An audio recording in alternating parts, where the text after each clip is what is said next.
Hi friends! ఈరోజు morning అయితే కొంచెం లేవడం లేట్ అయిపోయింది. ఇంకా బావ అయితే ధార్మికకైతే బ్రష్ చేపిస్తున్నాడు లేట్ అవ్వడం వల్ల. నేనైతే ఇక్కడ చట్నీ అయితే చేస్తున్నాను. చూస్తున్నారు కదా! పల్లి చట్నీ ఇంకా మిల్లెట్ దోస కాంబినేషన్. చాలా బావుంటుందండి పల్లి చట్నీ ఈ విధంగా చేయడం వల్ల. డైలీ మార్నింగ్ 5:30 వరకైతే లెగుస్తానండి. ఈరోజైతే 6:30 అయిపోయింది. ధార్మికకు 7:00కి వ్యాన్ అయితే వస్తుంది కాబట్టి ఇంకా ఫాస్ట్‌గా టిఫిన్ అయితే కంప్లీట్ చేసేస్తున్నాను. చూస్తున్నారు కదా!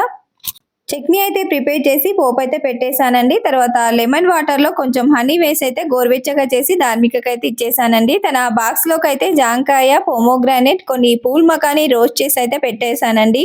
నేను లేవడం లేట్ అయినప్పుడు ధార్మికకు బాక్స్ అయితే ఈ విధంగా ప్రిపేర్ చేస్తాను. తర్వాత హనీ వాటర్ ఇచ్చేసాను. తను తాగేసి అయితే వెళ్ళిపోయింది. ఇదంతా నానబెట్టిన బ్లాక్ కిస్మిస్ తో అయితే నేను జ్యూస్ అయితే చేసుకున్నానండి. తర్వాత మిల్లెట్ దోస అయితే వేసేసుకొని ఇంకా టిఫిన్ అయితే కంప్లీట్ చేసాము బావ నేను. వీడియో ఇంతే, నచ్చితే లైక్ ఇవ్వండి, షేర్ చేయండి. Thank you. బాయ్.